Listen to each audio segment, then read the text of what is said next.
This is a Tracking the Tropics update with the certified most accurate weather team at First Coast News.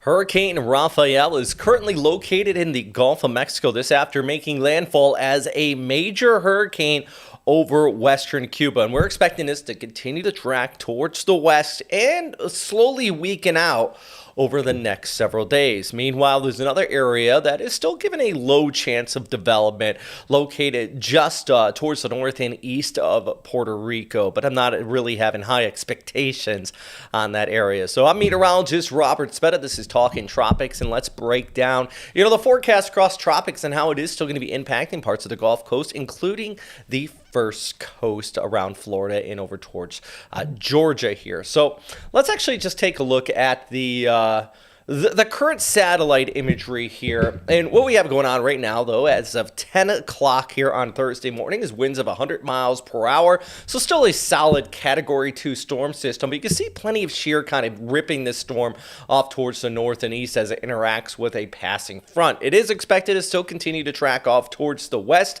and slowly weaken due to said shear, as well as relatively cooler sea surface temperatures in the northern Gulf of Mexico before it completely weakens out as we go ahead into the early part of next week. Now, with that said, there is still going to be some interactions with another passing front towards the north that could kind of squeeze out that moisture. So this is one of those cases where you look at the center line, you look at the cone of air, but we do want to look at broader ranges of impacts with this storm. And I'll get to that in just a second.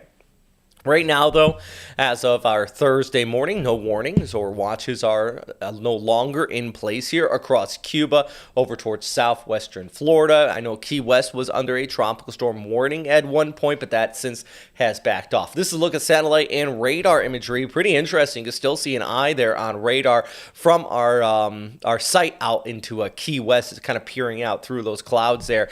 But you kind of also see still some passing rain bands in the South Florida. So even though it's well offshore, we still have some scattered showers kicking on by. And with an associated front towards the north, this actually is picking up tropical moisture. The reason why across the first coast, including in the Jacksonville, it has been warm and humid. It's because all that tropical air is being pulled off towards the north. And we can even zoom right in on here. For parts of southeastern Georgia, including around Waycross towards Valdosta, flood warnings were issued here on your Thursday morning, kind of a side effect of this tropical system. And that goes back to what I was just saying. There's not just the center line of these storms, but you still could have kind of those tropical impacts extending over a wide range of areas. And that is the case for a good portion of southeastern Georgia, where we have that heavy rainfall today and still some additional flood threats. Now, I don't expect that type of impact into the Jacksonville area, but what we are going to be seeing is still that chance of some isolated showers, not only for our Thursday, but maybe even heading into Friday and over towards the weekend as we continue to see kind of this air mass set up. But looking at that broader picture, let's get back to where this storm is going to be going and why it's expected to weaken out. You might be thinking, okay, it's in the middle of the Gulf.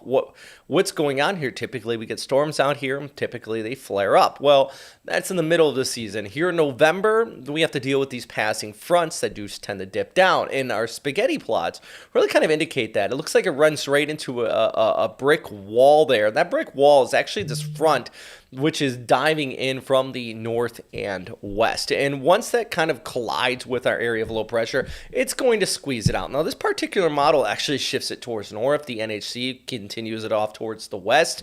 But the point is, the moisture gets squeezed. This completely gets weakened. So even if it does drift towards the south and west, we're still going to probably see some increase in showers for places like the Louisiana coastline over towards Mississippi and Alabama. And maybe even as we head into Monday evening for parts of northeastern Florida and southeastern Georgia as this front continues to track off there towards the east. And you can kind of see the bifurcation, there's a fun word for you, of the models with the European kind of trudging towards the west, that GFS trying to squeeze it towards north, but both basically indicating this completely weakening out over the Gulf of Mexico. And this is just another look at what I'm talking about with the NHC's track compared to what the GFS is showing, that trend towards the north, but both have this basically whacking right into that front and completely weakening it out once again. So I just want to clarify, this is not expected to make landfall anywhere along the Gulf Coast as a strong hurricane whatsoever. Maybe a weaker low pressure area, but it's going to be really associated more so with a front, which could bring some heavy rainfall in some spots here if this does decide to turn a bit towards the north. But here's a look at the 2024 names so far this season. We have had, 6 major hurricanes thus far, with Rafael being a Cat 3 at this time, which, by the way, also makes it only the 6th Category 3 hurricane in the month of November. 3 of those 6 have taken place since 2020.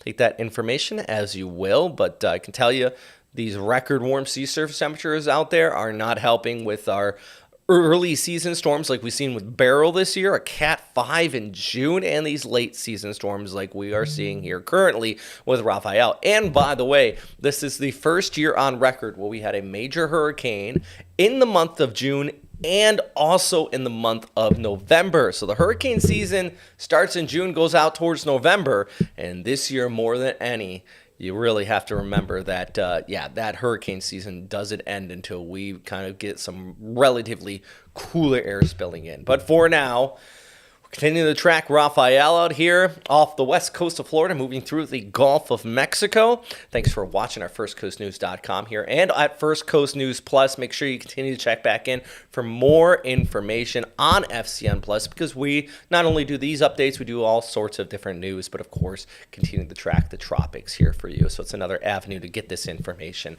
out to you at home and also on your phone. I'm meteorologist Robert Spetta. Thanks for stopping by.